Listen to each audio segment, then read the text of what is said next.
अगले दौर के लिए हमें सबसे पहले जिस चीज की जरूरत है वह है पाथफाइंडर नामक एक उपकरण, मैक्स ने समूह को संबोधित करते हुए कहा। दूसरा दौर मूल रूप से केंद्र तक पहुंचने के लिए एक भूल भुलैया जैसी दौड़ थी, जहां सभी ने पोर्टल से समान दूरी से शुरुआत की थी। केंद्र तक पहुंचने के लिए n संख्या में क्रम परिवर्तन और संयोजन संभव थे, लेकिन औसतन किसी को रास्ता खोजने में कम से कम 17-20 घंटे लगेंगे। इस दौर में सामान की उपलब्धता पर कोई प्रतिबंध नहीं था, जिसका मतलब था कि मैक्स और उसके साथी अपनी इच्छानुसार किसी भी वस्तु का उपयोग कर सकते थे। मैक्स ने पाथफाइंडर नामक उपकरण के उपयोग की वकालत की, क्योंकि उसने अपने पिछले जीवन में कालकोठरी की खोज के दौरान इस उपकरण का उपयोग किया था और वह इस उपकरण की प्रभावशीलता को जानता था। क्या पाथफाइंडर एक ऐसा उपकरण नहीं है जो केवल ज्यामितीय स्थिति संबंधी डेटा की गणना करता है?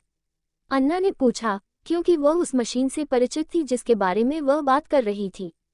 हाँ, पाथफाइंडर एक ऐसा उपकरण है जो उपयोगकर्ता को भूल भुलैया में गोल गोल घूमने से रोकता है, क्योंकि यह तब चेतावनी देता है जब कोई व्यक्ति पहले से खोजी गई दिशा की ओर मुड़ता है। हालांकि यह कुछ अन्य कालकोठरी उपकरणों जितना शानदार नहीं होगा, लेकिन पाथफाइंडर की मदद से हम गलत मोड़ लेने के डर के बिना भूल भुलैया में बेधड़क आगे बढ़ सकते हैं और अपनी तेज गति से रास्ता साफ कर सकते हैं। मैक्स ने दूसरों को समझाने की कोशिश की। इसकी कीमत कितनी है? सेबेस्टियन ने पूछा, क्योंकि हालांकि उसे उपकरण की सटीक कीमत नहीं पता थी, लेकिन वह जानता था कि इसे खरीदना इतना सस्ता नहीं होगा। 10 मिलियन सोना, मैक्स ने जवाब दिया और पूरे समूह में एक तीखी फुफकार सुनाई दी। तकनीकी रूप से यह प्रत्येक के लिए 2.5 मिलियन सोने के सिक्के थे और हालांकि यह एक खगोलीय राशि थी, मैक्स और असेवा सेंट मैक्सिमस के समर्थन के कारण इसे मुश्किल से वहन कर सकते थे, जबकि अन्ना के पास अतिरिक्त धन था, लेकिन सेबेस्टियन इतनी बड़ी रकम नहीं जुटा सका क्योंकि उसके पास कोई समर्थन या समर्थक नहीं था। मेरे पास लगभग 6 मिलियन है, अन्ना ने 1 मिनट बाद चुप्पी तोड़ने की कोशिश करते हुए कहा। मेरे पास 200,000 रुपये हैं, सेबेस्टियन ने अपनी सारी बचत इसमें लगाते हुए कहा। मेरे पास 2 मिलियन है, असिव ने बेपरवाही से कहा। मैं अंतर का भुगतान कर दूंगा, मैक्स ने कहा और सोर्सिंग की समस्या का जिम्मा अपने हाथ में ले लिया। जब मैक्स ने उस वस्तु के लिए बोली लगाने के लिए फोरम पर जाने की कोशिश की, तो उसे एहसास हुआ कि वह उस वस्तु को प्राप्त करने की कोशिश करने वाला अकेला नहीं था, क्योंकि उसने देखा कि लगभग 7 अन्य छात्रों ने भी बोली लगाई थी। उस वस्तु के सीमित स्टॉक को खोने से बचने के लिए मैक्स जानता था कि उसे पेशेवरों से संपर्क करने की आवश्यकता है, इसलिए उसने अपने प्लेटिनम कार्ड सेवा कार्यकारी से संपर्क किया, उसे धनराशि और कुछ प्रीमियम हस्तांतरित किया ताकि वह उस वस्तु को सुरक्षित कर सके। जैसा कि उम्मीद थी, 7 सीज बैंक के अन्य चैम्बर ऑफ कॉमर्स के साथ गहरे संपर्क थे और हालांकि 11 बोली लगाने वाले थे और बिक्री के लिए केवल 3 इकाइयां थीं, मैक्स 9.8 मिलियन सोने की रियायती कीमत पर एक इकाई हासिल करने में कामयाब रहा। मैक्स ने बटलर को दिल खोलकर टिप दी और फिर सेबेस्टियन को दिए गए $200,000 लौटा दिए, क्योंकि हालांकि इस खरीदारी के बाद मैक्स की अपनी निजी बचत 10 लाख से नीचे गिर गई थी, लेकिन वह अपने दोस्त को कंगाल होते हुए नहीं देख सकता था। खरीद पूरी होने के बाद टीम ने अगले 2 दिन अपने कौशल को निखारने और पिछले दौर की थकान से उबरने में बिताए, क्योंकि आखिरकार 3 दिन बाद टूर्नामेंट का दूसरा दौर आधिकारिक तौर पर शुरू हुआ। तारांकन तारांकन तारांकन तारांकन तारांकन तारांकन तारांकन तारांकन तारांकन तारांकन तारांकन 72 घंटे बाद विश्वविद्यालय सूचना भूल भुलैया दौड़ में आपका स्वागत है। केंद्र तक पहुंचने वाली पहली 16 टीमें दौड़ जीत जाएंगी। आपको कामयाबी मिले। Closing square bracket. मैक्स ने पाथफाइंडर को अपने हाथ में पकड़ रखा था और गहरे सुनहरे रंग के इस उपकरण को पूरी सावधानी से संभाल रहा था, क्योंकि समूह इस बात की परवाह किए बिना कि वे किस मोड़ पर जा रहे हैं, भूल भुलैया के शुरुआती गलियारों से होकर दौड़ने लगा था। शुरुआत में ही सबसे उन्नत व्यक्ति सेबेस्टियन ने एक जाल पर पैर रख दिया, जिससे समूह की ओर तीर चलने लगे और मैक्स को अपने हाथों में मौजूद पथ प्रदर्शक की रक्षा करने के लिए सीधे अपनी दाहिनी बाह में एक तीर खाना पड़ा। -230। अरे यार, धिक्कार है, मैक्स ने गुस्से में कहा, जब असिवा ने उसके हाथ से तीर निकाला और मरहम लगाया, जबकि मैक्स ने अपनी शक्ति वापस पाने के लिए एचपी पोशन पिया। ज्यादा सावधान रहो दोस्तों, मैक्स ने कहा, जिसके बाद समूह थोड़ा और सतर्क होकर आगे बढ़ा, ये सुनिश्चित करने की कोशिश करते हुए कि वे और अधिक आपदाओं को जन्म न दें। बेशक यह एक कोरी कल्पना थी, क्योंकि भूल भुलैया को इस तरह से डिजाइन किया गया था कि खिलाड़ियों को हर मोड़ पर परेशानी का सामना करना पड़े, क्योंकि समूह को जहरीले सांपों, कुचलने वाली दीवारों, लुढ़कती गेंदों, पल भर में मौत के गड्ढों और अचानक आग के गड्ढों जैसी हर चीज का सामना करना पड़ा। 1 घंटे का समय बीतते बीतते शुरू में तेजी से दौड़ने वाली टीम अब सावधानी से और एक निश्चित क्रम में चलने लगी थी, क्योंकि उन्हें हर कदम पर किसी न किसी खतरे की आशंका थी। धीमी गति से चलने के बावजूद समूह वर्तमान में केंद्र के सबसे करीब चौथे स्थान पर था, और हालांकि अभी भी एक लंबा रास्ता तय करना बाकी था, पथ प्रदर्शक ने उन्हें कोई गलत मोड़ लेने से बचने और एक निर्धारित दिशा में आगे बढ़ते रहने में मदद की। यह उपकरण जीवन रक्षक साबित हुआ, क्योंकि समूह ने कई ऐसे मोड़ लिए जो उन्हें स्वाभाविक लगे, लेकिन पथ प्रदर्शक ने ही उन्हें याद दिलाया कि वह गलत मोड़ था। इसके बिना भूल भुलैया में रास्ता ढूंढना पूरी तरह से विनाशकारी साबित होता, क्योंकि समूह ने मैक्स की हर बार प्रशंसा की जब भी उस उपकरण ने उन्हें गलती करने से रोका। जैसे ही उन्होंने एक और मोड़ लिया, समूह को आगे सुरंग से आती हुई धीमी फुसफुसाहट सुनाई दी, क्योंकि सेबेस्टियन ने रुकने का संकेत देने के लिए अपना हाथ उठाया। आगे खिलाड़ी मौजूद थे, और यह एक अवसर और खतरा दोनों था, क्योंकि यदि वे समूह का सामना करते और एक भी सदस्य को मार देते, तो वे पूरे समूह को शुरुआती बिंदु पर वापस भेज देते। हालांकि यदि वे समूह का सामना करते और अपने ही किसी साथी को मरवा देते, तो उन्हें ही टेलीपोर्ट करके वापस भेज दिया जाता। छुपकर रहना और कुछ न करना हमेशा एक सुरक्षित विकल्प था, लेकिन स्वाभाविक रूप से शिकारी समूह के लोग इतने कायम मानसिकता वाले नहीं थे। सेबेस्टियन ने कालकोठरी से भागते हुए डरपोक बॉनों के समूह को देखा, जिनके हाथ में एक अजीब सा यांत्रिक उपकरण था, और उसे तुरंत ही उस प्रजाति को अपने जूते के नीचे कुचलने की तीव्र इच्छा हुई। मानव मन चंचल होता है, वह बलवानों से भयभीत होता है और कमजोरों को नीचा समझता है। यही कारण है कि जैसे ही सेबेस्टियन को पता चला कि उसके दुश्मन बौने हैं, वह लड़ाई के लिए उत्साहित हो गया। दोस्तों, ये तो छोटे छोटे बौने हैं, चलो इन पर हमला करते हैं, सेबेस्टियन ने धीमी आवाज में कहा। नहीं, बौने बहुत साधन संपन्न होते हैं, हमें सावधान रहना होगा। मैक्स ने बीच में दखल देते हुए समूह को शांत करने की कोशिश की। ये काम मुझ पर छोड़ दो, अन्ना ने कहा और अपने धनुष में एक विशेष चमकदार तीर लगाया और शांत भाव से निशाना साधा। खतरे से अनभिज्ञ बौने अपनी मशीन में इतने मग्न थे कि वे आपस में बातें कर रहे थे और अपनी यांत्रिक कुशलता से आगे की भूल भुलैया में जमीन के स्तर की जांच कर रहे थे कि कहीं कोई जाल तो नहीं है। ठीक उसी क्षण जब बौने का सिर झुककर उसकी गर्दन पर लगे हेलमेट के आवरण में एक छोटा सा छेद दिखाई दिया, अन्ना ने एक तीर छोड़ा जो सीधे बौने की गर्दन में जा लगा। -2300 क्रिटिकल हिट। बौने की मौत इस बात का पता चले बिना ही हो गई कि हमला कहां से हुआ, क्योंकि एक चांदी जैसी रोशनी ने पूरे समूह को घेर लिया और वे टेलीपोर्ट होकर वापस शुरुआती बिंदु पर पहुंच गए। सीटी बजाते हुए शानदार शॉट। आसिफ ने अन्ना की तारीफ की, जिस पर एल्फ राजकुमारी मुस्कुराई। मुझे छोटे बौनों को मारने का पीढ़ियों का अनुभव है, अन्ना ने गर्व से अपने बाल झटकते हुए कहा। एल्फ और बौने दोनों ही खुद को श्रेष्ठ लोहार जाति होने का दावा करते थे और इतिहास भर में अनगिनत लड़ाइयां लड़ चुके थे। हे भगवान, मुझे याद दिलाना कि मैं कभी इस औरत से पंगा न लूं, सेबेस्टियन ने आसमान की ओर प्रार्थना करते हुए कहा और समूह हंस पड़ा। वे तेजी से अपने रास्ते पर आगे बढ़े और आगे आने वाली चुनौतियों का सामना करने के लिए तैयार हो गए। मैक्स ही एकमात्र ऐसा व्यक्ति था जो पूरे 10 मिनट तक गहन चिंतन में डूबा हुआ प्रतीत हो रहा था, और कई मोड़ों के बाद उसने कहा, आप जानते हैं दोस्तों, अगर हम बौनों का पीछा करते और उन्हें आगे के खतरों को खत्म करने देते, तो हम तेज होते और हमारी यात्रा सुगम होती। इस विचार से समूह सहम गया। उन्हें एहसास हुआ कि मैक्स सही था। भूल भुलैया में रास्ता खोजना उस जाति की विशेषता थी, और समूह ने उनका उपयोग करने के बजाय उन्हें मारने के बजाय बहुत अधिक उग्रता दिखाई थी। धत तेरे की, छोड़ो, गिरे हुए मसालों पर बहस करने का कोई फायदा नहीं, सेबेस्टियन ने भारी मन से कहा और समूह आगे बढ़ने लगा। तारानकन तारानकन तारानकन तारानकन तारानकन तारानकन तारानकन। दूसरे दौर की शुरुआत के 8 घंटे बाद, लगभग 8 घंटे बाद, समूह को ये संदेह होने लगा कि क्या पाथफाइंडर ठीक से काम कर रहा है या नहीं, क्योंकि हर मोड़ के बाद एक जैसे दिखने वाले गलियारे उन्हें थोड़ा पागल करने लगे थे। उन्हें बस यही तसल्ली थी कि हर रास्ता एक नए तरह के खतरे को सामने लाता था, और यही एकमात्र सबूत था कि वे उस रास्ते से पहले कभी नहीं गुजरे थे। अंततः जब उन्होंने दाईं ओर मुड़ा, तो उन्होंने अपने सामने एक विशाल खुला मैदान देखा और उन्हें लगभग 500 मीटर आगे एक केंद्रीय कक्ष जैसा कुछ दिखाई दिया। हाँ, हम पहुंच गए, अन्ना ने खुशी से कहा, क्योंकि भूल भुलैया के अंदर सबसे ज्यादा घुटन उसी को महसूस हो रही थी। हालांकि केंद्र तक का रास्ता बिल्कुल भी आसान नहीं था। हालांकि वे जिस कमरे में थे वह बड़ा था, लेकिन केंद्र की ओर जाने वाला केवल एक संकरा लकड़ी का पुल था जो 2 रस्सियों से लटका हुआ था। लकड़ी के पुल के नीचे शांत, मटमैला हरा पानी दिखाई दे रहा था जो शैवाल से भरा हुआ था, लेकिन कोई भी इतना मूर्ख नहीं था कि यह सोचे कि यह केवल सादा पानी है जिसमें कोई भयावह चीज छिपी नहीं है। लकड़ी के पुल की शुरुआत में एक बड़ा सा नोटिस लगा था जिस पर लिखा था, एक समय में केवल एक ही व्यक्ति इसका उपयोग कर सकता है।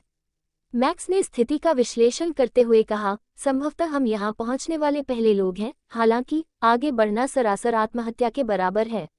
एक कदम और आगे बढ़ने का मतलब होगा कि हम में से एक को पुल पर चलने के लिए प्रतिबद्ध होना पड़ेगा जबकि हम तीनों इंतजार करेंगे। पुल की अज्ञात चुनौतियों के अलावा कमरे के किसी भी दरवाजे से दुश्मन के हमले की चपेट में आने की बड़ी संभावना है। मेरा सुझाव है कि हम पहले किसी और के प्रयास का इंतजार करें।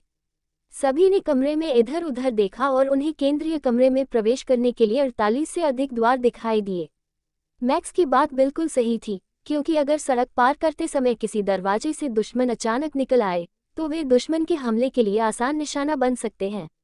मैं असहमत हूँ। मुझे लगता है कि हमारे पास बढ़त है और हम जो भी एक सेकंड बर्बाद करते हैं वह व्यर्थ ही जाता है।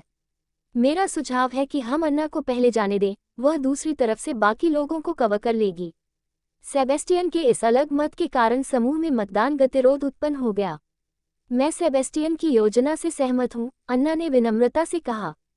ठीक है, मैं भी सहमत हूँ, असिवा ने कुछ देर सोचने के बाद मैक्स की ओर क्षमा प्रार्थी निगाहों से देखते हुए कहा। मैक्स ने कंधे उचकाते हुए कहा, ठीक है। पुनर्जन्म का अनुभव कर चुके मैक्स अज्ञात क्षेत्र में कदम रखते समय थोड़ा अधिक सतर्क हो गया था। वह बिना सोचे समझे काम करने के बजाय ठोस तथ्यों और जानकारी पर भरोसा करना पसंद करता था, लेकिन उसके उग्र स्वभाव वाले दोस्त बिना सोचे समझे काम करना ज्यादा पसंद करते थे। एना चरमराते पुल पर चलने लगी और अभी 50 कदम भी नहीं चली थी कि कमरे के एक दूर कोने से एक चीख सुनाई दी, देखो, कोई पुल पार कर रहा है। उन सबको मार डालो। समूह का ध्यान हमलावरों की ओर चला गया, क्योंकि मैक्स ने अपनी जीभ दबा ली और अपनी तलवार निकालते हुए कहा, अरे यार, फिर से वही सब शुरू हो गया। एना ने पुल पार करने की गति बढ़ा दी, लेकिन तेज चलने से रस्सी का पुल और भी जोर से कांपने लगा, जिससे लकड़ी के लट्ठों पर चलना और भी मुश्किल हो गया।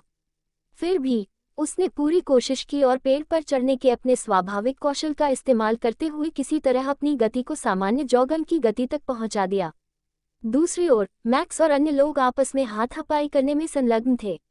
मैक्स और सेबेस्टियन पूरी तेजी से दुश्मनों की ओर दौड़े। हालांकि उन्होंने एक शब्द भी नहीं बोला, लेकिन दोनों को पता था कि चारों में से किसे निशाना बनाना है।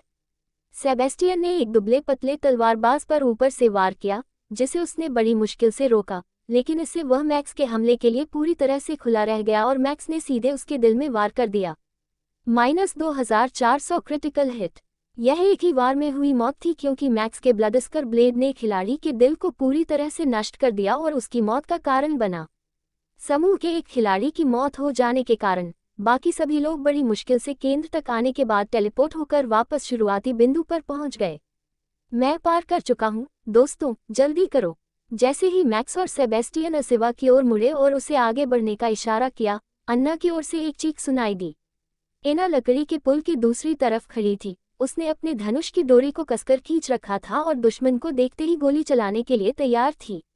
1 मिनट भी पूरा नहीं हुआ था कि दो अलग अलग तरफ से दो अलग अलग समूह सामने आए और मैक्स और सेबेस्टियन एक खतरनाक त्रिपक्षीय गतिरोध में फंस गए। धिक्कार है, मैक्स ने गाली दी और सेबेस्टियन के साथ 4 बनाम 1 की लड़ाई में दांव लगाते हुए विपरीत दिशाओं में भाग गया। सौभाग्य से असिवा और अन्ना दोनों के पास समर्थन के लिए लंबी दूरी की क्षमताएं थीं, क्योंकि अन्ना ने सेबेस्टियन को अपने तीरों से कवर किया, जबकि असिवा ने मैक्स को कवर करने के लिए घातक सटीकता के साथ खंजर फेंके। ये शिकारी कुत्ता है, सावधान रहो।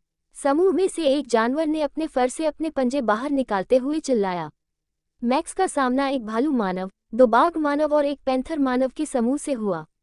उनकी ओर दौड़ना उसके लिए आत्मघाती कदम था, हालांकि उन परिस्थितियों में उसके पास कोई और विकल्प नहीं था।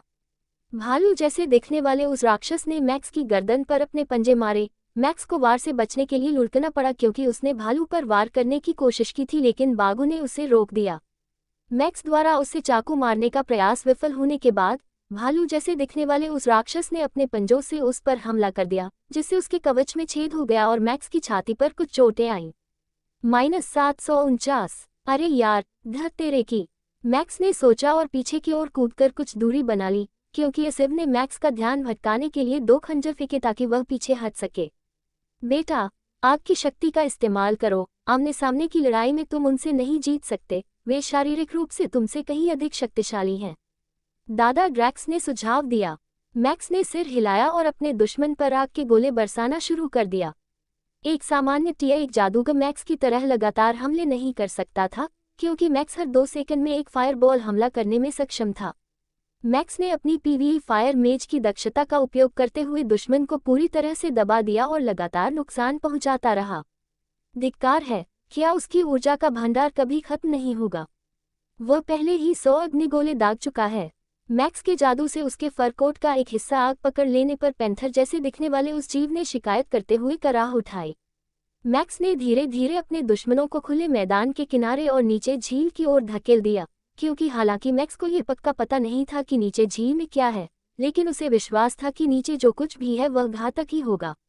आग का धमाका, उद्धरण चिन्ह। 150 आग के गोले दागने के बाद मैक्स ने अपनी रणनीति में और तेजी लाते हुए एक आग का गोला दागा, जिससे बचने की कोशिश में 2 टाइगर बीस्टमैन अखाड़े से कूदकर नीचे गंदे पानी में जा गिरे। तारानकन चटक। उनके शरीर के पानी की सतह को छूने से पहले ही एक बड़ी मछली बाहर कूदी और उनके शरीर को बीच से काट डाला। उनकी कुरकुरी हड्डियों को चबाते हुए वह फिर से पानी में चली गई। टीम के बचे हुए 2 सदस्यों को तुरंत ही शुरुआती बिंदु की ओर वापस टेलीपोर्ट कर दिया गया, जबकि उनके 2 साथी सदस्य मारे गए थे। अरे बाप रे, मैक्स ने कांपते हुए कहा, क्योंकि वह गंदे पानी में रहने वाली उस विशाल मछली के बारे में सोच रहा था।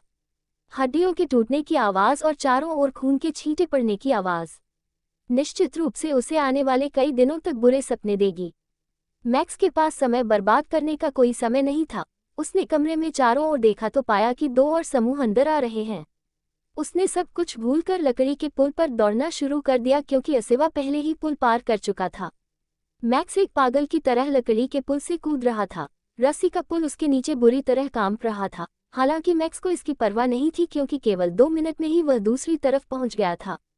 हालांकि वे तीनों पहले ही सीमा पार कर चुके थे। सेबेस्टियन एक खूनी लड़ाई में फंस गया, क्योंकि अन्ना और असिवा दोनों द्वारा उसे कवर किए जाने के बावजूद अब केंद्र में लगभग 7 टीमें मौजूद थीं और एक पुनर्तः हाथापाई छिड़ गई थी।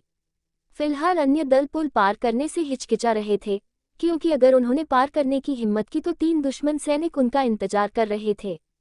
हालांकि आगे बढ़ने के लिए उन्हें किसी भी हालत में पुल पार करना ही था। इसी वजह से 2 अलग अलग दल के सदस्यों ने एक साथ पुल पर चढ़ने की कोशिश की। तभी लकड़ी का पुल टूटकर बिखर गया। दोनों बेवकूफ़ों को पानी में डुबो दिया गया और पानी में गिरने के 10 सेकंड के भीतर ही वे मछलियों का भोजन बन गए। पुल के टूट जाने के कारण दूसरी तरफ जाने का एकमात्र रास्ता अब गंदे पानी से होकर गुजरना और पानी से बाहर लटके हुए लकड़ी के लट्ठों पर चढ़कर केंद्रीय भाग तक पहुंचना था। हालांकि झील के अंदर कहीं विशालकाय मछली तैर रही थी, इसलिए झील को पार करना लगभग असंभव था। सेबेस्टियन को यहाँ लाने का उपाय सोचते हुए मैक्स के दिमाग में अविश्वसनीय गति से विचार घूमने लगे। लकड़ी के पुल की रस्सी का एक सिरा काटकर मैक्स ने उसे अपनी पुरानी अनोखी स्टील की तलवार के चारों ओर बांधना शुरू कर दिया और उससे एक भाला बनाने की कोशिश की। मैक्स की योजना सीधी सादी थी। वह सेबेस्टियन के लिए रैम्बो स्टाइल में एक रस्सी वाली जीपलाइन बनाना चाहता था, जिस पर वह जीपलाइन पार कर सके। हालांकि ये योजना कहने में जितनी आसान थी, करने में उतनी ही मुश्किल थी। मैक्स सेबेस्टियन से लगभग 400 मीटर दूर था और केंद्रीय कमरे की दीवारों से उससे भी अधिक दूरी पर था। जहां तक इस भाई जैसे असाधारण शक्ति वाले व्यक्ति की बात है, उसके लिए यह निशाना लगाना बच्चों का खेल हो सकता है, वहीं उसके जैसे कमजोर व्यक्ति के लिए यह एक बेहद मुश्किल काम था।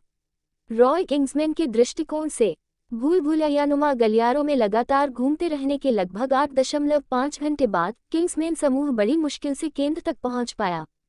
मास्टर, केंद्र में बहुत बड़ा झगड़ा छिड़ गया है, अब क्या करें? अधीनस्थ एक ने विनम्रता से पूछा। बेशक हम लड़ेंगे, सच्चे मर्द कभी लड़ाई से पीछे नहीं हटते। अपने हथियार निकालो और हमला करो, रॉय किंग्समैन ने कहा और समूह ने अपने हथियार निकाले और लड़ाई में शामिल हो गए। तारानकन तारानकन तारानकन तारानकन तारानकन तारानकन तारानकन तारानकन।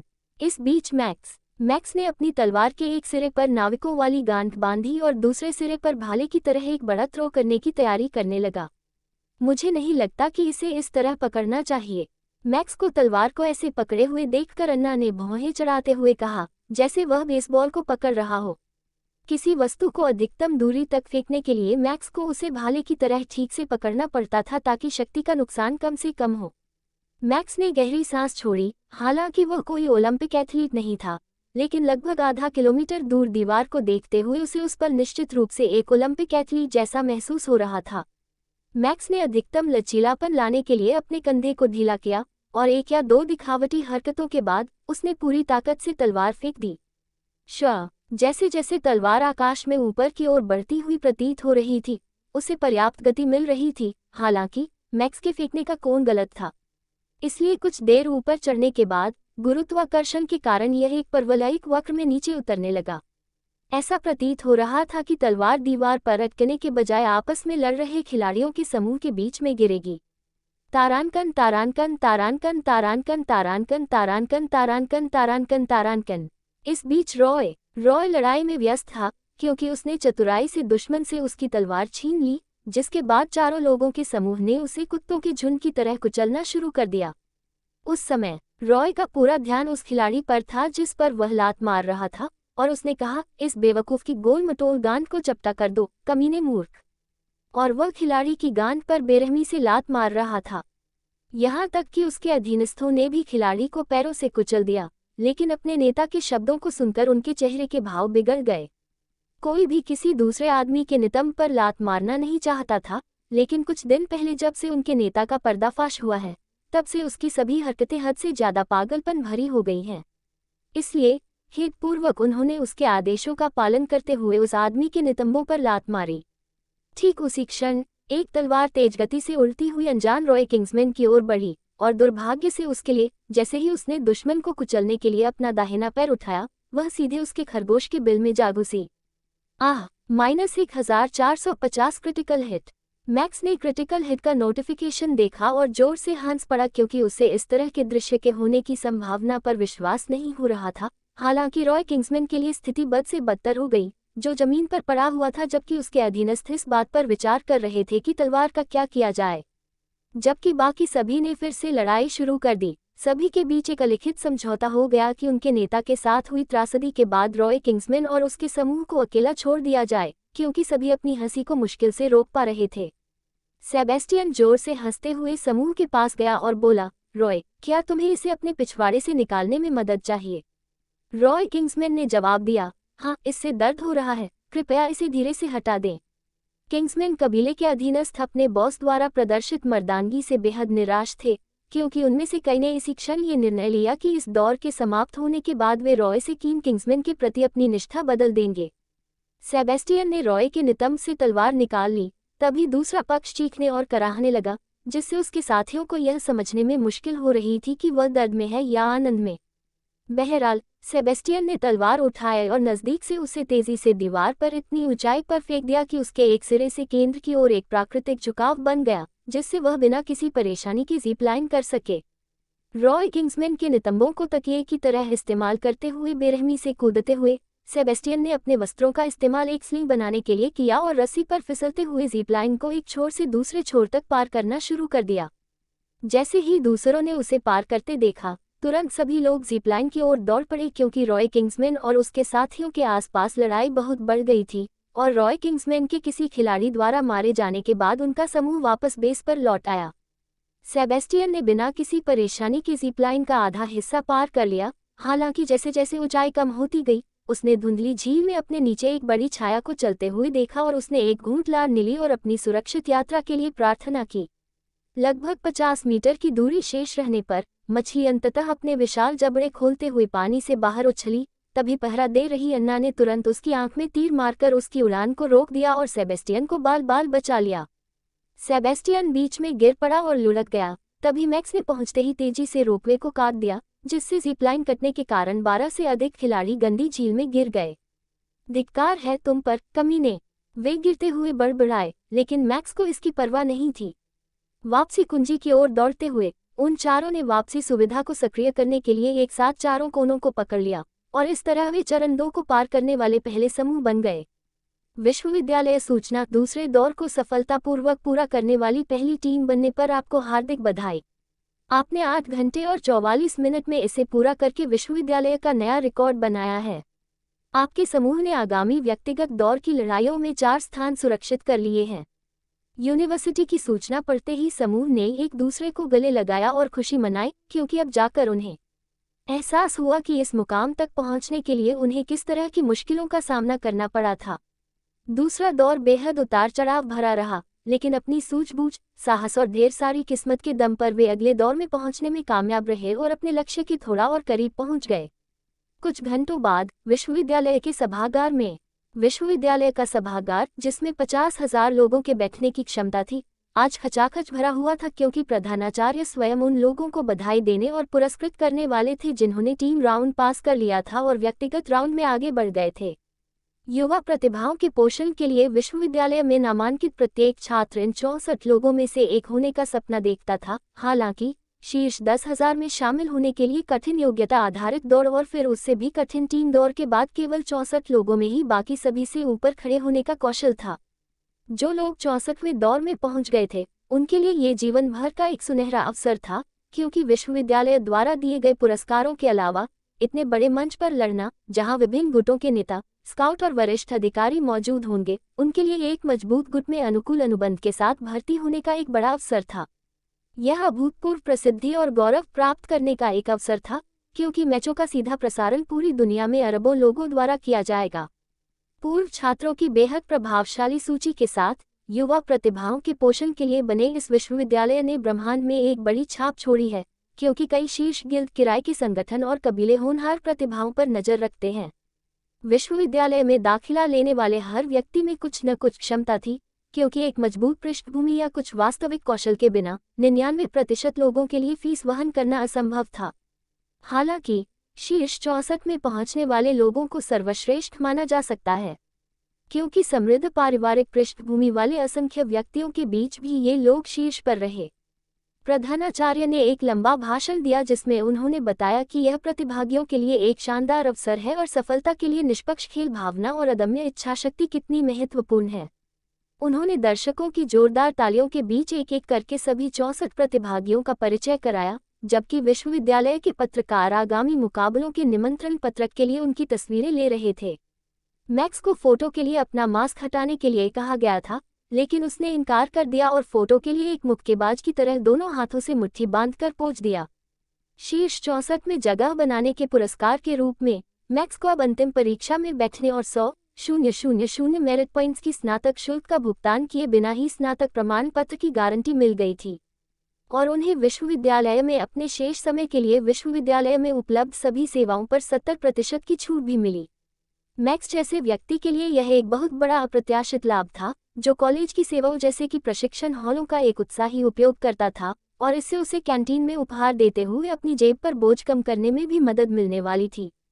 एक प्रतिभागी के रूप में उन्हें राउंड ऑफ 64 की लड़ाई में परिवार के 2 सदस्यों को आमंत्रित करने के लिए टिकट मिले। हालांकि मैक्स को यकीन नहीं था कि उनके भाई और भाभी आ पाएंगे या नहीं। फिर भी उसने उन्हें निमंत्रण भेजने का फैसला किया, क्योंकि उसके भाई के अलावा उसके परिवार में आमंत्रित करने के लिए कोई और सदस्य नहीं था। व्यक्तिगत दौर के मुकाबले 3 सप्ताह बाद शुरू होने वाले थे, ताकि सभी प्रतिभागियों को अपने कौशल में सुधार करने, आराम करने और रणनीति बनाने के लिए पर्याप्त समय मिल सके।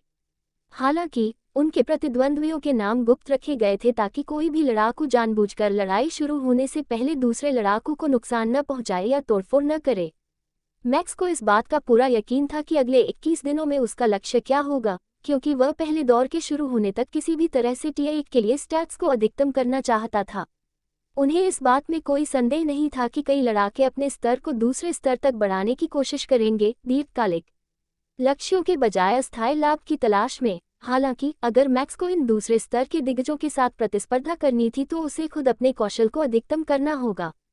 हालांकि टीम के सदस्यों के बीच कोई असहजता नहीं थी, लेकिन सभी जानते थे कि पहले दौर में ही उनका आमना सामना होने की 5% संभावना थी, और भले ही उनका आमना सामना तुरंत न हो, समय बीतने के साथ ये संभावना बढ़ती ही जाएगी।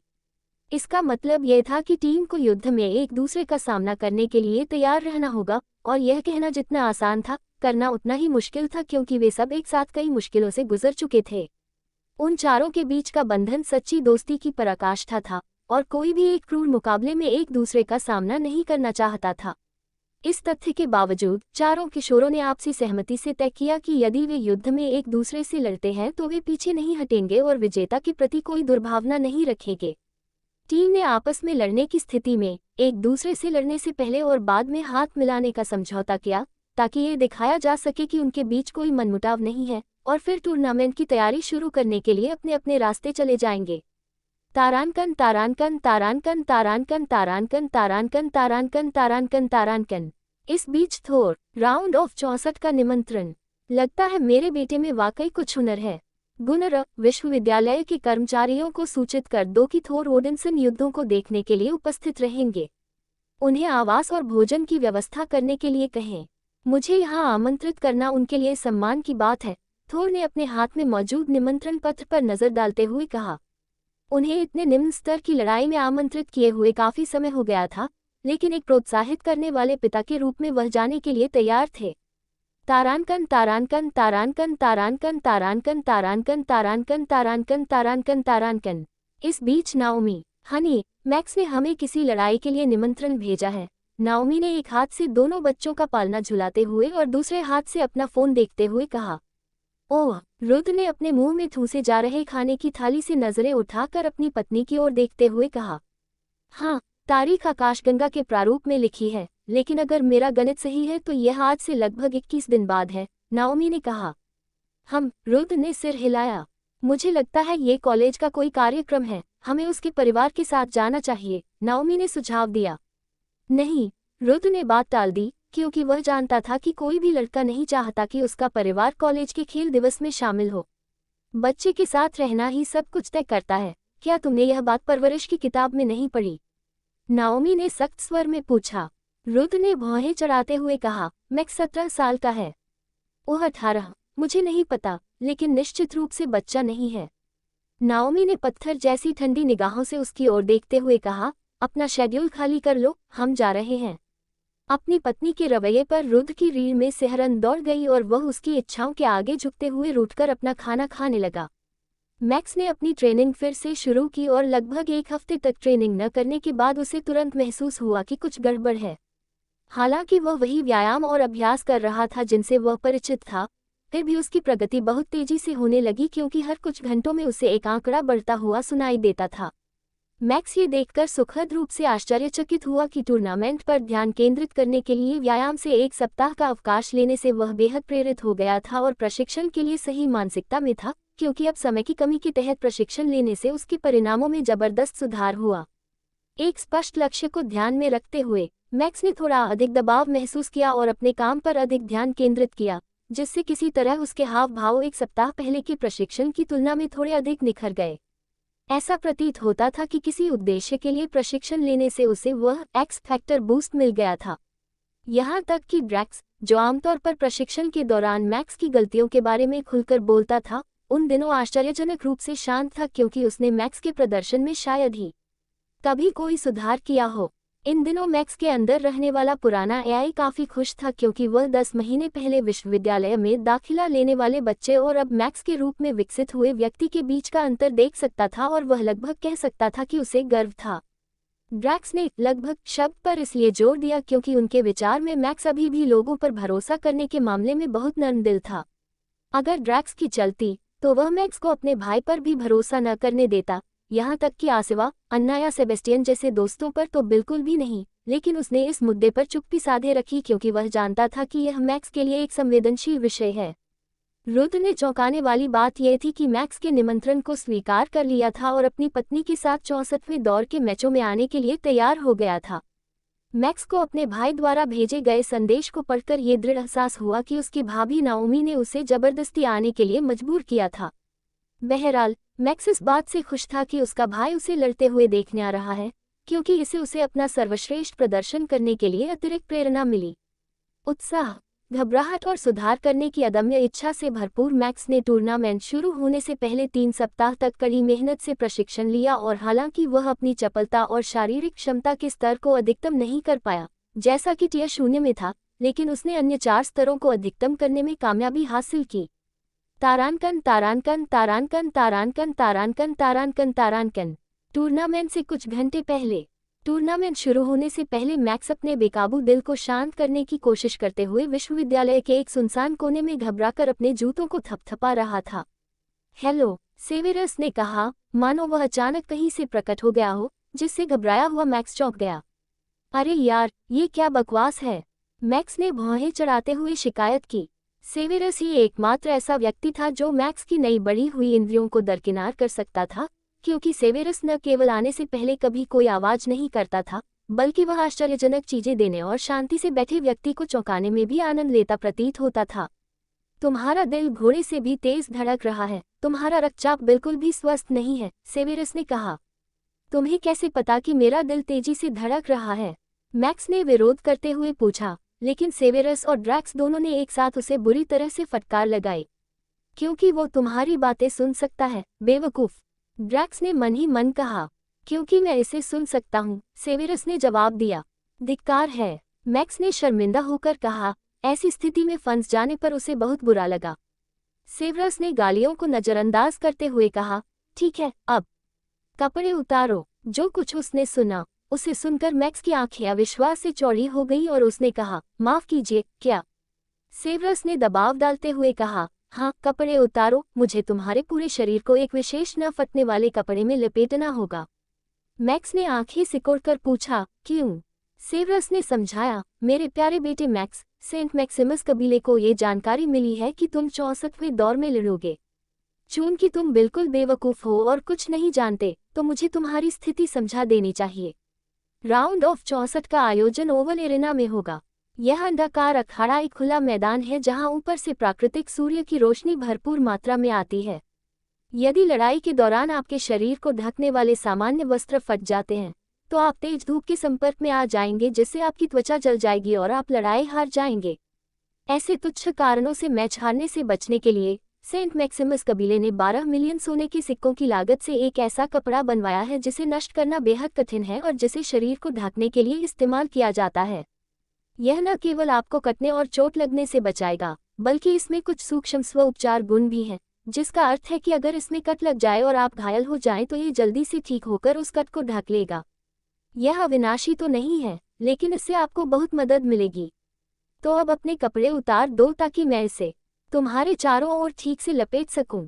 सेवेरस की व्याख्या सुनने के बाद मैक्स ने तुरंत अपने कपड़े उतारना शुरू कर दिया और सेवेरस को अपने चारों ओर ठंडक देने वाले विशेष कपड़े को कसकर लपेटने दिया। मैंने सुना है कि तुम्हारा भाई भी आने वाला है, सेवेरस ने दबी आवाज में पूछा। हाँ, मैक्स ने उत्तर दिया। अच्छा, तुम्हें अपने भाई को ये बड़ा चढ़ाकर बताना होगा कि सेंट मैक्सिमस कबीले ने तुम्हारे साथ कितना अच्छा व्यवहार किया है, ठीक है? सेवेरस ने आधे धमकी भरे और आधे विनती भरे लहजे में कहा। मैक्स को जब समझ आया कि सेंट मैक्सिमस कबीले द्वारा उसके लिए इतनी महंगी वस्तु प्रायोजित करने के पीछे क्या मकसद था, तो वह हंसने लगा। उसकी हंसी सुनकर सेवेरस का चेहरा थोड़ा लाल हो गया, क्योंकि वह जानता था कि उसकी पोल खुल गई है, और उसने शर्मिंदा होकर कहा, आपके भाई द्वारा सेंट मैक्सिमस को रियायती दर पर बेचा गया विध्वंसक श्रेणी का युद्धपोत एक शानदार सौदा है जिससे हमें अरबों की संपत्ति की बचत हुई है। पहले वाले के बेहतर प्रदर्शन को देखते हुए हम एक और खरीदना चाहते हैं, और अगर आप हमारे लिए सिफारिश कर दे तो इससे हमारे परिवार को बहुत मदद मिलेगी। सेवेरस ने सच बता दिया और मैक्स ने हंसना बंद कर दिया और उससे सहमत हो गया। सेंट मैक्सिमस कबीले ने वास्तव में सेमेस्टर के दौरान उसकी मदद की थी और सेवेरस ने वास्तव में उसका ख्याल रखा था, इसलिए वह इस बार उनकी मदद करने के लिए अनिच्छुक नहीं था। थोर विश्वविद्यालय पहुंचा और वहां उसका स्वागत घबराए हुए शिक्षकों और कर्मचारियों ने किया, जिन्होंने बेहद विनम्रता से उसे अंदर आने का निमंत्रण दिया। थोर के लिए एक लाल कालीन बिछाया गया था और उसके आसपास मौजूद सभी लोगों के चेहरे पर बड़ी बड़ी मुस्कानें थीं और वे गरजते राष्ट्र के नेता के प्रति विनम्रता का भाव रखते थे। थोर के पीछे गुनरा नाम का एक मोटा बौना व्यक्ति था, जो उसका निजी सहायक था। हालांकि वह मोटा था और उसका पेट बहुत बड़ा था, फिर भी गुनरा खुद भी 5वीं श्रेणी का शक्तिशाली योद्धा था और उससे हल्के में लेना ठीक नहीं था। गुनरा के पीछे थंडर लीजन के कुलीन सैनिक थे। सटीक रूप से कहें तो उनमें से 12 सैनिक थे, जो एक दूसरे के कदम से कदम मिलाकर पूर्ण रूप से एक पंक्तिबद्ध तरीके से चल रहे थे। प्रिंसिपल मुझसे मिलने क्यों नहीं आए? थोर ने बेहद घमंडी लहजे में पूछा। प्रश्न सुनकर प्रधानाध्यापक सहम गए और उन्होंने कहा, महान थोर, प्रधानाध्यापक टूर्नामेंट की तैयारियों में व्यस्त हैं और आपसे व्यक्तिगत रूप से मिलने में असमर्थ होने के लिए क्षमा चाहते हैं। ये देखकर गुनर क्रोधित हो गया और उसने कहा, कितनी धृष्टता है। प्रधानाचार्य को अपनी औकात जाननी चाहिए। थोर का अभिवादन करने से ज्यादा महत्वपूर्ण टूर्नामेंट कैसे हो सकता है। गुनर। थोर गुस्से से दहाड़ा और बौना एक घुटने पर गिर पड़ा। बेशक टूर्नामेंट महत्वपूर्ण है, मेरा बेटा उसमें हिस्सा ले रहा है। प्रधानाचार्य को तैयारियां करने दीजिए, मुझे कोई आपत्ति नहीं है। थोर के ऐसा कहते ही सभी शिक्षकों ने राहत की सांस ली। बहुत खूब, बुद्धिमान गुरुजी, मैंने युवा स्वामी के बारे में सोचा ही नहीं था। गुनरा ने कुत्ते की तरह माफी मांगी और थोर ने उसे स्वीकार कर लिया। थोर अपने चेहरे पर बड़ी मुस्कान लिए विश्वविद्यालय परिसर में टहल रहा था और वह सुंदरियों की तलाश में इधर उधर देख रहा था। तभी उसकी नज़र अभिभावकों के स्टैंड में इंतजार कर रही एक लड़की पर पड़ी। बेहतरीन, थोर ने महिला की ओर देखते हुए कहा और अपनी दाढ़ी में हाथ फेरते हुए ये सुनिश्चित किया कि आगे बढ़ने से पहले वह एकदम चुस्त दुरुस्त दिखे। शुभ दोपहर, सबसे सुंदर इंसान, मैं थोर ओडिनसन हूँ, थोर ने अपना दाहिना हाथ बढ़ाते हुए कहा। ओह, मैं नाओमी राजपूत हूँ, नाओमी ने मुस्कुराते हुए हाथ मिलाते हुए कहा। चलिए आज के टूर्नामेंट के बारे में मेरे निजी कमरे में और बात करते हैं। मेरे लिए वीआईपी बॉक्स बुक किया गया है। थोर ने बड़ी मुस्कान के साथ नाओमी पर अपना रुतबा दिखाते हुए कहा। नाओमी बिल्कुल भी विचलित नहीं हुई और उन्होंने कहा, हाँ, नहीं धन्यवाद श्री ओडिनसन, मैं अपने पति के साथ वीआईपी बॉक्स में बैठकर मैच का आनंद लेना पसंद करूंगी। ये सुनकर गुनरा ने भौहें चढ़ाते हुए कहा, बेशर्म औरत, क्या तुम्हें पता भी है कि तुम किससे बात कर रही हो? वह तो ती है। इससे पहले कि गुनरा अपना वाक्य पूरा कर पाता, दूर से तलवार के हमले से उसकी गर्दन कट गई। क्योंकि हमले की गति और अचानकता से घबराकर थोर ने तुरंत अपना हथौड़ा, पौराणिक म्योल्निर, बुला लिया। थोर के आसपास मौजूद शिक्षक बिना किसी हमले के गुनरा का सिर धड़ से अलग होते देख बेहद भयभीत हो गए, क्योंकि उन्होंने देखा कि सुनहरे बालों और नीली आंखों वाला एक बेहद आकर्षक व्यक्ति अपने चेहरे पर बेहद गुस्से का भाव लिए दबंग ढंग से समूह की ओर बढ़ रहा था। मेरी पत्नी से कोई भी इतने अपमानजनक लहजे में बात नहीं कर सकता। कोई नहीं, रुद्र ने दमदार आवाज में कहा, जिससे कई शिक्षक डर के मारे कांप गए। अपने वफादार अधीनस्थ को अपने सामने इस तरह मरते देख थोर के दिल में क्रोध भड़क उठा और उसके पूरे शरीर में बिजली सी दौड़ गई। तुम्हारी हिम्मत कैसे हुई? थोर क्रोधित होना चाहता था, लेकिन उसी क्षण उसकी आंखों के सामने एक अविश्वसनीय दृश्य प्रकट हुआ, जब रुद्र ने अंतरिक्ष में इतनी गति से प्रवेश किया जो कि 8वें स्तर के देवता के लिए भी असंभव थी। उसने थोर के हथौड़े के वार को चकमा दिया और अपनी तलवार उसके गले पर रख दी। उसका सिर काटने से ठीक पहले रुक गया। रुद्र के ये कहते ही थोर की गर्दन से खून रिसने लगा। यह एक जंगली इलाका है, यहाँ मृत्यु स्थायी नहीं है। मैं तुम्हारे अधीनस्थों की मृत्यु के लिए तुम्हें मुआवजा दूंगा, लेकिन यदि तुम एक सम्माननीय व्यक्ति हो तो तुम्हें ये समझना चाहिए कि मैं अपनी पत्नी के विरुद्ध इस तरह के लहजे को चुपचाप सहन नहीं कर सकता। थोर की सांसें तेज हो गईं, उसके पूरे शरीर में झुंझुनी सी दौड़ गई जब उसे एहसास हुआ कि उसके सामने खड़ा व्यक्ति कोई नश्वर नहीं बल्कि एक देवता है, और वह भी बहुत शक्तिशाली। मुस्कुराते हुए उसने कहा, बेशक, मैं थोर महिलाओं का बहुत बड़ा प्रेमी हूँ। अगर कोई मेरी 215 पत्नियों में से किसी के साथ इस तरह का अनादरपूर्ण व्यवहार करे तो शायद मैं भी यही करूँगा। ये संख्या सुनकर नाओमी ने नाक सिकुड़ी, क्योंकि ओमेगा में अपने पति के गैरमानवीय प्रेम को सहन करना ही उसके लिए काफी मुश्किल था, लेकिन वह उसे कभी भी 2 अन्य महिलाओं के साथ साझा नहीं करेगी, 215 महिलाओं के साथ तो बिल्कुल भी नहीं। रुद्र ने अपनी तलवार पीछे खींचते हुए हाथ बढ़ाया और कहा, शकुनी ने योद्धा को जीत लिया। थोर ने रुद्र के हाथ मिलाने का जवाब देते हुए मजबूती से हाथ मिलाया और कहा, थोर ओडिनसन, गर्जन साम्राज्य के शासक और ब्रह्मांड भर में 1000 से अधिक ग्रहों के संरक्षक देवता। हाथ मिलाने के बाद माहौल में व्याप्त तनाव कम हो गया और कुछ सेकंड बीतने के बाद गुनरा भी होश में आ गया। किसकी हिम्मत है मुझ पर हमला करने की? अगर मर्द हो तो सामने आओ, धूर्त कहीं के। गुनरा पुनर्जन्म लेते ही भड़क उठना चाहता था, लेकिन थोर ने उसके सिर पर जोरदार मुक्का मारा और उसे जमीन पर गिरा दिया। गुनरा ने कहा, भगवान शकुनी को प्रणाम करो, तुम्हारी हिम्मत कैसे हुई उनकी पत्नी से इस तरह बात करने की? गुनरा, जो एक आज्ञाकारी बौना था, ने तुरंत अपना लहजा बदलते हुए कहा, मुझे खेद है भगवान शकुनी, मैं ताई पर्वत को पहचान नहीं पाया और आपकी पत्नी से ऊंची आवाज में बात की। कृपया मुझे मेरी मूर्खतापूर्ण हरकत के लिए दंडित करें। मैं वादा करता हूं कि ऐसा दोबारा कभी नहीं होगा। कार्टून चरित्र को माफी मांगते देख रुद्र मुस्कुराया। वह जानता था कि माफी मांगते समय वह ईमानदार नहीं था, लेकिन ये भी जानता था कि उसके मन में रुद्र या नाओमी के प्रति कोई दुर्भावना नहीं थी और वह बस एक भोला भाला व्यक्ति था। इसलिए रुद्र ने उसे 12 उत्तम श्रेणी की मानव औषधियों का एक पैकेट दे दिया, जिनमें से प्रत्येक औषधि का मूल्य 40 लाख सोने के सिक्कों के बराबर था। अनुभव की हानि के लिए, रुद्र ने कहा, और उपहार देखकर गुनरीर बेहद प्रसन्न हो गया और उसने तुरंत और भी झुककर प्रणाम किया, इस बार वास्तविक सम्मान के कारण। थोर ने अपनी दाढ़ी सहलाते हुए मुस्कुराते हुए कहा, थोड़ी देर में मिलते हैं, भगवान शकुनी। आपके पास तो अपने कमरे में साथ देने के लिए एक खूबसूरत पत्नी है, लेकिन मेरे पास सिर्फ गुनरा है। कृपया मुझे कुछ समय के लिए क्षमा करें, जब तक मुझे कोई उपयुक्त साथी न मिल जाए। उसके बाद आपसे जरूर मुलाकात होगी। रुद्र ने अपने कंधे उचकाए और मुस्कुराया, क्योंकि दोनों देवता स्कूल प्रबंधन की राहत के लिए अलग हो गए। अगर रुद्र और थोर के बीच सचमुच लड़ाई छिड़ जाती, तो विश्वविद्यालय जिस क्षुद्रग्रह पर बना था, वह दोनों के बीच एक ही वार से चकनाचूर हो जाता, इसलिए उनके लिए यह बहुत बड़ी राहत की बात थी कि मामला शांतिपूर्वक सुलझ गया।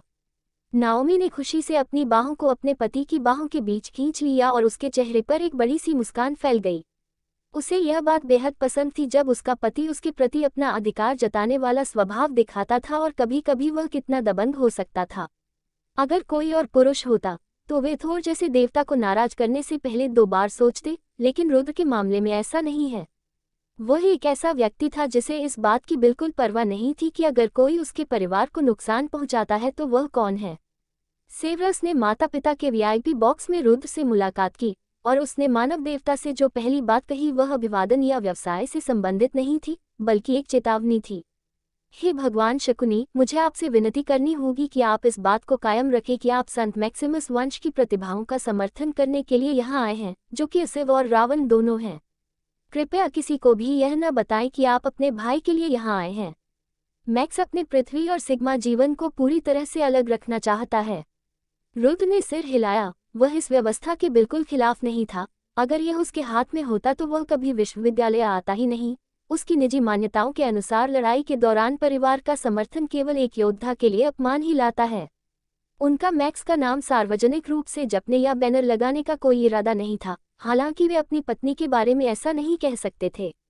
हनी, प्लीज तुमने जो गो मैक्स गो वाले पोस्ट बनाए हैं, उनका इस्तेमाल मत करो। तुमने उस आदमी की बात सुनी ना? नाओमी का चेहरा गहरे लाल रंग से लाल हो गया। उसने पिछले 24 घंटे मैक्स के समर्थन में तरह तरह के बैनर और पोस्टर तैयार करने में बिताए थे, लेकिन अब ऐसा लग रहा था कि सब कुछ व्यर्थ हो जाएगा। तारांकन तारांकन तारांकन तारांकन तारांकन तारांकन तारांकन तारांकन तारांकन। इस बीच मैक्स, ये मुकाबले का दिन था और सभी लड़ाकों को अंडाकार अखाड़े में अपना निजी ड्रेसिंग रूम और एक उपचारक दिया गया था, क्योंकि अंततः ड्रॉ के प्रतिद्वंद्वियों का खुलासा किया गया था। मैक्स का पहला प्रतिद्वंदी एलियोन नाम का एक दूसरे स्तर का जादूगर था। वह विश्वविद्यालय में दूसरे वर्ष का छात्र था, एक दुर्लभ किस्म का छात्र जो पहली बार में क्वालिफाई नहीं कर पाया था। पिछले साल टूर्नामेंट के लिए क्वालिफाई करने से चूकने के बाद से उन्होंने इस बार शीर्ष 10,000 में प्रवेश करने के लिए कड़ी मेहनत की और 3 अन्य बुजुर्ग खिलाड़ियों के साथ टीम राउंड को पार करने में कामयाब रहे। उन्हें टूर्नामेंट जीतने की कुल संभावना 3% दी गई थी, जो औसत से थोड़ी अधिक थी, जबकि मैक्स को टूर्नामेंट जीतने की 1.4% संभावना दी गई थी, जो औसत से थोड़ी कम थी। मेरिट पॉइंट्स हासिल करने के दौरान मैक्स ने कभी कभी जंगल में एलियोन को लड़ते हुए देखा था, और वह जानता था कि एलियोन के 2 उल्लेखनीय हमले हैं जिनसे उसे सावधान रहने की जरूरत है। उनका पहला हमला बाइंड था। यह एक प्रथम श्रेणी का मंत्र था जो वृक्ष की लताओं को उत्पन्न करता था ताकि दुश्मन को जमीन से बांधकर 3-5 सेकंड के लिए उसकी गति को प्रतिबंधित किया जा सके। यह एक ऐसा जादू था जिससे उसे बचना ही था, क्योंकि एलियोन इसे कई बार इस्तेमाल कर सकता था, और उसका सबसे शक्तिशाली जादू 2 सिर वाला ज्वाला पोशाक कहलाता था, जिसका इस्तेमाल वह दुश्मन को प्रतिबंधित किए जाने के बाद उसे गंभीर रूप से नुकसान पहुंचाने के लिए करता था। यही वजह थी कि मैक्स को लग रहा था कि वह ये लड़ाई आसानी से जीत लेगा, क्योंकि दुश्मन का सबसे शक्तिशाली जादू दूसरे स्तर का था जिसे ट्विन हेडेड फ्लेम थ्रोवर कहा जाता था, और मैक्स अग्नि अस्त्र के कारण तीसरे स्तर के ज्वाला क्षति से प्रतिरक्षित था। इन मंत्रों के अलावा उसके दुश्मन के पास विंड वॉल नामक एक शक्तिशाली रक्षात्मक मंत्र भी था, जो मैक्स के फ्लेम वॉल का पवन संस्करण था। हालांकि ये बचाव करने का एक अच्छा तरीका था। लड़ाई से पहले ड्रैक्स ने मैक्स को 3 महत्वपूर्ण सलाहें दी। 1. लताओं में न उलझें। 2. निकटता बनाए रखें और आमने सामने की लड़ाई का प्रयास करें। 3. कभी भी आत्मसंतुष्ट न हो और हमेशा यह मानकर चले कि दुश्मन के पास अभी भी कोई गुप्त चाल बाकी है। जहां मैक्स ने लड़ाई से पहले केवल अपनी ताकत और दुश्मन की कमजोरियों पर ध्यान केंद्रित किया, वहीं ड्रैक्स ने इसके विपरीत किया। ड्रैक्स ने मैक्स को याद दिलाया कि प्रतिद्वंद्वी उससे 1 साल सीनियर था और उसने विश्वविद्यालय में 2 साल अपने कौशल को निखारने में बिताए थे। वह न केवल मैक्स से एक स्तर ऊपर था, बल्कि वह पहले से ही स्तर 130 पर दूसरे स्तर में 30 स्तर आगे था, जिसका मतलब था कि मैक्स की सबसे बड़ी ताकत जैसे गति के बावजूद भी जादूगर उसे आसानी से हरा देगा। हालांकि मैक्स के पास लड़ाई जीतने का अच्छा मौका था, लेकिन उसे शांत दिमाग और विश्लेषणात्मक दृष्टिकोण के साथ इसका सामना करने की जरूरत थी। जैसे ही मैक्स ने अपनी रणनीति तैयार की, टूर्नामेंट आधिकारिक तौर पर शुरू हो गया और पहले फाइटर मंच पर आ गए। भीड़ की गर्जना लगभग कान बहरा कर देने वाली थी और मैक्स भी अखाड़े में दोनों लड़ाकों को आपस में भिड़ते देख थोड़ा उत्साहित महसूस कर रहा था। मैक्स का मुकाबला दिन का तीसरा मुकाबला होना था, जबकि दूसरा मुकाबला सिवा और कीन किंग्समैन के बीच होना था। हालांकि मैक्स को पहली लड़ाई में मामूली दिलचस्पी थी, लेकिन उसे पूरा यकीन था कि दूसरी लड़ाई बेहद क्रूर होने वाली है। तारांकन तारांकन तारांकन तारांकन तारांकन तारांकन तारांकन तारांकन तारांकन। इस बीच असिवा लड़ाई से पहले असिवा ने अपने हथियारों का जखीरा तैयार किया और अपनी तृप्ति को 100% तक पहुंचाने के लिए उच्च श्रेणी का मानव रक्त पिया। उसने लड़ाई से पहले अपने पिता द्वारा सिखाए गए तरीके से खंजर को पलटने और अंगूठे और छोटी उंगली से उसकी नोक को पकड़ने का रस्मी प्रतिवर्त प्रशिक्षण किया, ताकि उसका दिमाग तेज गति से काम कर सके और उसके शरीर की मांसपेशियां मस्तिष्क के साथ समन्वयित हो सकें। अखाड़े में हजारों मीडियाकर्मी मौजूद थे, साथ ही उनके अपने पराजित कबीले के कुछ लोग भी थे। किंग्समैन कबीले का निकम्मा मुखिया विल किंग्समैन अपने बच्चों का समर्थन करने नहीं आया। हालांकि असिवा को यकीन था कि इस अपमानजनक हार के बाद वह कम से कम एक बार उसका चेहरा जरूर देखेगा। वह ये सुनिश्चित करेगी कि वह आज रात इस बात को जानते हुए सोए कि असिव पर तो अभी भी उसका खून का प्यासा है। ये लड़ाई असिवा के लिए व्यक्तिगत थी। पूरे सेमेस्टर में उसका और किंग्समैन का आपस में टकराव चलता रहा था और टीम फाइट के पहले राउंड में किंग्समैन ने उसे धोखा दिया था। इसलिए असिवा ने भगवान से केवल यही प्रार्थना की कि उसे व्यक्तिगत राउंड में उनसे एक बार लड़ने का मौका दिया जाए ताकि वह अपना बदला ले सके। सौभाग्य से देवताओं ने उसकी इच्छा पूरी कर दी थी और अब छिपने के लिए 1 दर्जन गुंडों के बिना कोई भी कीन किंग्समैन को उसके क्रोध से नहीं बचा सकता था। जैसे ही पहला मुकाबला समाप्त हुआ, अधिकारियों ने असिवा को अंडाकार अखाड़े में आने का संकेत दिया और उसने अपने खंजर पकड़े हुए गर्व से लड़ाई के मंच पर कदम रखा। जैसे ही असिवा फाइटिंग स्टेज पर पहुंची, दर्शकों ने जोरदार जयकारे लगाकर उसका स्वागत किया और भीड़ में दबी दबी बातें शुरू हो गईं। विश्वविद्यालय में पहले ही दिन हंगामा करने और सार्वजनिक रूप से कोड़े मारे जाने के बाद से वह एक कुख्यात सार्वजनिक हस्ती बन गई थी। उन्हें रक्तहीन असिव और निर्दय असिव के उपनाम मिल गए थे, क्योंकि उन्होंने पिछले 9 महीनों में पुरुषों के 75 से अधिक और महिलाओं के 14 प्रस्तावों को बेरहमी से ठुकरा दिया था। उसके कबीले और राजा के बीच की दुश्मनी कुलीन जगत का एक ऐसा गुप्त रहस्य था जिसके बारे में हर कोई जानता था। इसीलिए वे इस बात से उत्साहित थे कि एक साधारण सी राजकुमारी राजा के वंशज से बदला लेने के लिए लड़ाई लड़ेगी। अभी आत्मसमर्पण कर दो और मैं तुम्हें वैसे नहीं पीटूंगा जैसे मेरे पिता ने तुम्हारे निकम्मे बाप को पीटा था। कीन किंग्समैन ने असिवा को चिढ़ाने और उसे परेशान करने की कोशिश करते हुए कहा, और उनकी इस टिप्पणी पर भीड़ ने जबरदस्त प्रतिक्रिया दी। हालांकि असिवा शांत थी, उसके चेहरे के भावों से पता चलता था कि वह अंदर ही अंदर उबल रही थी, लेकिन उसकी आंखें लेजर की तरह केंद्रित थीं, मानो वह अपने दुश्मन की आत्मा में गहराई तक देख रही हो। हर समय अपनी सुरक्षा करें, टूर्नामेंट के नियमों का हमेशा सम्मान करें और मेरी आज्ञा का हमेशा पालन करें। यदि कोई छात्र मर जाता है, आत्मसमर्पण कर देता है या आगे खेलने में असमर्थ हो जाता है तो मैच समाप्त हो जाता है। सभी प्रकार की औषधियों का प्रयोग निषिद्ध है। आप चाहें तो अब हाथ मिला सकते हैं। रेफरी ने लड़ाई शुरू होने से पहले नियमों की व्याख्या की, लेकिन दोनों पक्ष पहले से ही उन्हें जानते थे। कीन किंग्समैन ने शरारती मुस्कान के साथ अपना दाहिना हाथ असिवा से मिलाने के लिए बढ़ाया। हालांकि असिवा ने एक भी हरकत नहीं की और कीन किंग्समैन की आंखों में देखती रही। उसमें खेल भावना बिल्कुल नहीं है, उसने भीड़ पर चिल्लाते हुए कहा, जिस पर कई लोग हंस पड़े। लड़ाई शुरू होने से पहले कीन किंग्समैन मजाकिया अंदाज में बातें कर रहे थे, लेकिन अब बात करने का समय खत्म हो चुका था। ठीक है, सफेद धब्बों पर वापस जाओ और मेरे इशारे पर लड़ने के लिए तैयार हो जाओ। असिवा और कीन किंग्समैन दोनों सफेद धब्बों पर लौट आए, जो सभी लड़ाकों के लिए शुरुआती स्थिति को चिन्हित करते थे, और जैसे ही वे वहां पहुंचे, रेफरी ने लड़ो का आदेश चिल्लाया। असिफ ने तुरंत किंग किंग्समैन की ओर 2 खंजर फेंके, जिसने अपनी तलवार म्यान से निकाली और उन्हें दूर हटाने के लिए तैयार हो गया। हालांकि वह कसम खाकर कह सकता था कि उसने केवल 2 खंजर अपनी ओर आते हुए देखे थे, लेकिन एक भ्रम की तरह वे 2 खंजर बीच रास्ते में ही 14 में बदल गए, जिससे किंग किंग्समैन घबरा गया और समझ नहीं पा रहा था कि क्या हो रहा है। -159, -304। दर्द से कराहते हुए किंग किंग्समैन की बाईं जांघ और दाहिनी बांह में 2 खंजर घुस गए। उन 14 में से 12 भ्रम थे, लेकिन वह उस चाल को समझ नहीं पाया क्योंकि हमला सफलतापूर्वक सफल रहा। जैसे ही उसने अपना ध्यान वापस युद्ध के मैदान पर केंद्रित किया, उसे एहसास हुआ कि वह सिवा का पता नहीं लगा सकता, क्योंकि जब वह आने वाले हमले पर ध्यान केंद्रित कर रहा था, तब वह गायब हो गई थी। घबराकर किंग किंग्समैन अपने चारों ओर देखने लगा। वह ये पता लगाने में असमर्थ था कि सिवा वास्तव में कहाँ है। तभी उसकी आंखों के किनारे से एक परछाई उसकी ओर अत्यंत गति से बढ़ती हुई दिखाई दी। आह! किंग किंग्समैन ने परछाई के रास्ते में अपनी तलवार अजीब तरह से उठाई, इस उम्मीद में कि वह उसका रास्ता रोक देगा। हालांकि असिवा ने आसानी से उसके अनाड़ी प्रयास को चकमा दिया और बगल से उस पर हमला कर दिया, जिससे वह अपने पैरों पर से गिर गया और उसकी पसलियों में 2 खंजर धंस गए। -800, -800। किंग किंग्समैन का एचपी खतरनाक नारंगी स्तर तक गिर गया, जिसका मतलब है कि अब उसके पास अपने एचपी पूल का 30% से भी कम हिस्सा बचा है।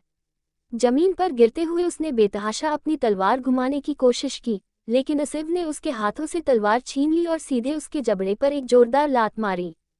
-250। आसिवा ने उसके सामने के 2 दांत तोड़ दिए। जब वह उसकी अब सहमी हुई कांपती हुई काया के ऊपर खड़ी थी, उसकी आंखों में ठंडी चमक थी और हाथों में 2 चमकदार खंजर थे। मैं आत्मसमर्पण करता हूँ, किंग किंग्समैन चिल्लाया और रेफरी ने तुरंत असिवा और किंग किंग्समैन के बीच हस्तक्षेप करके दोनों को अलग किया।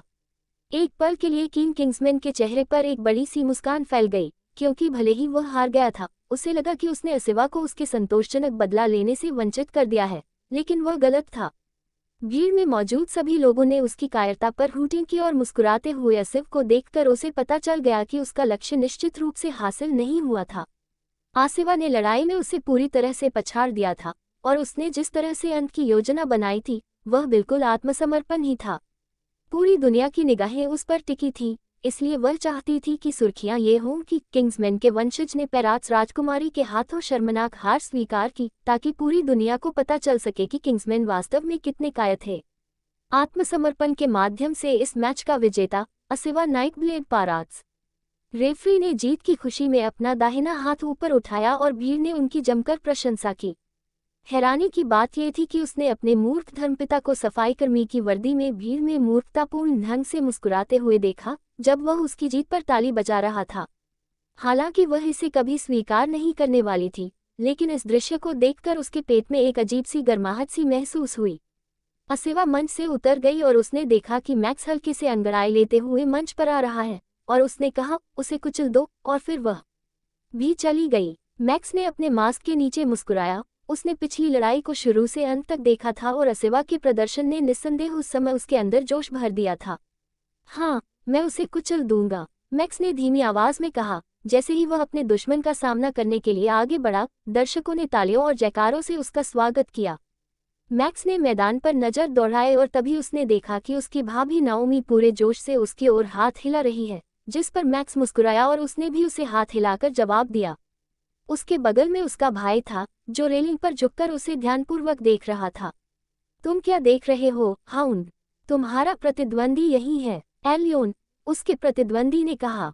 मैक्स अब भी भीड़ की ओर देखता रहा और बेतरतीब लड़कियों को हाथ हिलाने का नाटक करते हुए बोला, मैं बस लड़ाई शुरू होने से पहले तुम्हारा बदसूरत चेहरा न देखने की कोशिश कर रहा हूँ। इस टिप्पणी से एलियोन स्पष्ट रूप से चिढ़ गया, क्योंकि मैक्स को एहसास हुआ कि उसका प्रतिद्वंदी एक अभिमानी मूर्ख था। यह एक ऐसी कमजोरी थी जिसका वह आसानी से फायदा उठा सकता था।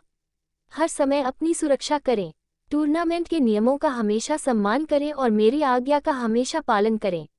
यदि कोई छात्र मर जाता है, आत्मसमर्पण कर देता है या आगे खेलने में असमर्थ हो जाता है तो मैच समाप्त हो जाता है। सभी प्रकार की औषधियों का प्रयोग निषिद्ध है। आप चाहे तो अब हाथ मिला सकते हैं। रेफरी ने नियमों को पढ़कर सुनाया। तभी मैक्स ने रबर के लेटेक्स के दस्ताने पहने अपना हाथ एलियोन की ओर बढ़ाया और उससे हाथ मिलाने का इरादा जताया। एलियोन अनिच्छुक था, लेकिन उसने भीड़ की खुशी के लिए हाथ मिलाया। क्या आप जानते हैं कि मैं ये दस्ताने क्यों पहनता हूँ, सीनियर एलियोन? मैक्स ने मासूमियत भरी आवाज में पूछा। क्यों? एलियोन ने उत्सुकता से पूछा। क्योंकि मुझे तुम्हारे जैसे बदसूरत आदमियों को छूना पसंद नहीं है, मैक्स ने अपनी लाल चमकती आंखों से जवाब दिया, जबकि एलियोन इस टिप्पणी पर स्पष्ट रूप से क्रोधित हो उठी। आप क्यों? उस समय एलियोन मैक्स के मास्क पर मुक्का मारना चाहता था, लेकिन रेफरी ने उसे रोक दिया और कहा, लड़ाको, अपनी अपनी जगह ले लो। मैक्स उछलते कूदते अपनी जगह पर पहुंचने लगा और अपनी हरकतों से एलियोन को और भी ज्यादा गुस्सा दिला दिया, जिस पर एलियोन चिल्लाया, रावण, तुम्हारा काम तमाम हो गया, आज तुम जलकर मर जाओगे। इस धमकी पर दर्शक जोर से ओह चिल्ला उठे, लेकिन मैक्स ने मासूमियत से जवाब दिया, इसके लिए आपको शुभकामनाएं। एलियोन गुस्से से मुट्ठी भींच बैठा, क्योंकि उसे समझ ही नहीं आ रहा था कि दूसरे पक्ष को क्या परेशानी है। ये दो योद्धाओं के बीच एक सम्मानजनक लड़ाई थी, उसे अपनी गंदी जुबान से इसे क्यों खराब करना था। एलियोन गुस्से में था और लड़ाई शुरू होते ही वह मैक्स को इसकी कीमत चुकाने के लिए मजबूर करना चाहता था। जैसे ही मैक्स अपनी जगह पर पहुंचा और एलियोन की ओर मुड़ा, रेफरी ने लड़ाई शुरू होने का संकेत दिया और तुरंत ही एलियोन ने मैक्स की ओर ट्विन हेडेड फ्लेमथ्रोवर से हमला कर दिया।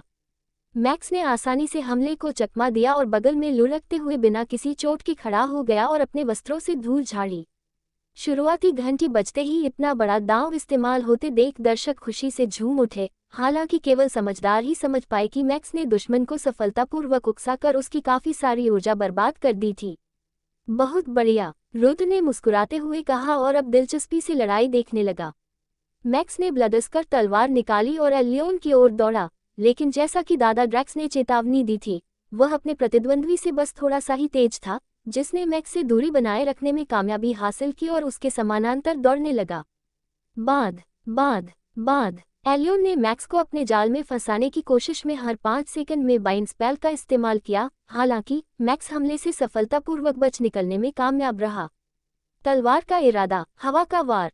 मैक्स ने अपनी तलवार को अपनी विशेष कला, तलवार की शक्ति, से ढक लिया, जिससे तलवार पर एक पतली सी आभा की परत चढ़ने लगी जिसने उसके हमलों को और भी शक्तिशाली बना दिया, और फिर उसने पवन प्रहार से प्रतिद्वंद्वी पर वार किया। पवन दीवार। बचाव करने के लिए मजबूर एलियोन को मैक्स के हमले को रोकने के लिए एक दीवार खड़ी करते समय अचानक रुकना पड़ा।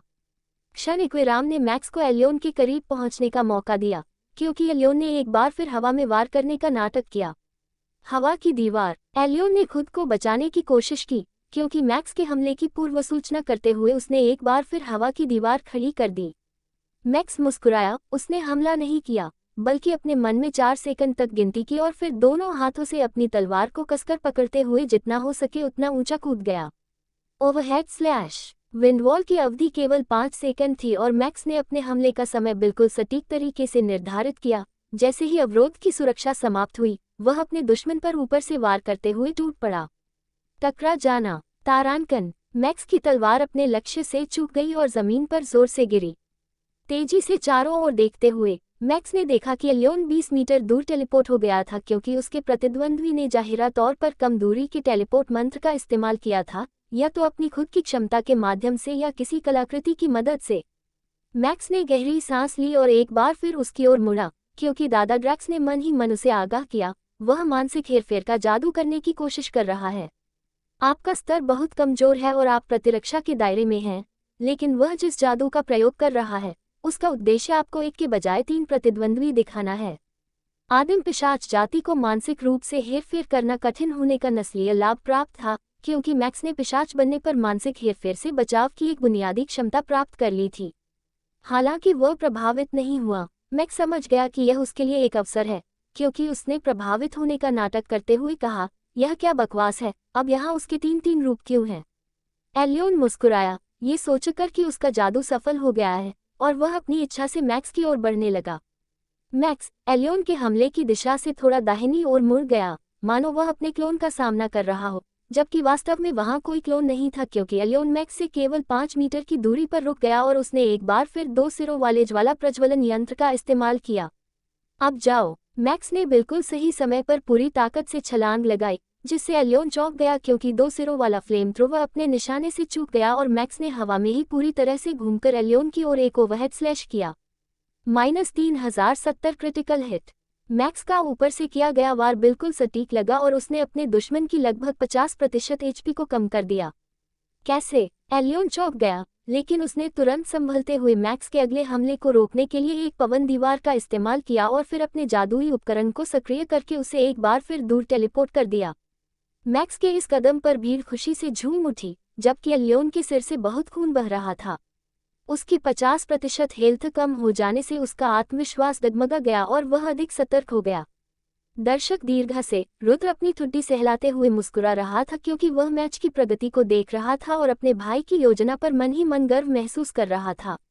हालांकि वह अब तक की अपनी लड़ाई में 100 गलतियां गिना सकता था, लेकिन मैक्स की रणनीति के लिए उसका समग्र स्कोर 10 में से 6 था, जबकि उन रणनीतियों का क्रियान्वयन और भी बेहतर 10 में से 8 था। उसका भाई एक मजबूत प्रतिद्वंद्वी के खिलाफ अपनी लड़ाई में वास्तविक प्रतिभा दिखा रहा था। उसने कुछ महीने पहले पृथ्वी पर हुई अपनी लड़ाई से काफी सुधार किया था, और रुद्र के लिए उसे इस तरह प्रगति करते देखना बेहद संतोषजनक था। योजक चिन्ह योजक चिन्ह योजक चिन्ह योजक चिन्ह योजक चिन्ह योजक चिन्ह योजक चिन्ह योजक चिन्ह योजक चिन्ह। लक्ष्य हासिल करने के लिए बोनस अध्याय। सभी को बधाई। उपन्यास को प्रकाशित हुए अभी 2 महीने भी नहीं हुए थे कि हमने 100 अध्यायों का आंकड़ा पार कर लिया। तो मुझे लगता है कि जश्न मनाने का समय आ गया है। आने वाले कई और अध्यायों के लिए शुभकामनाएं।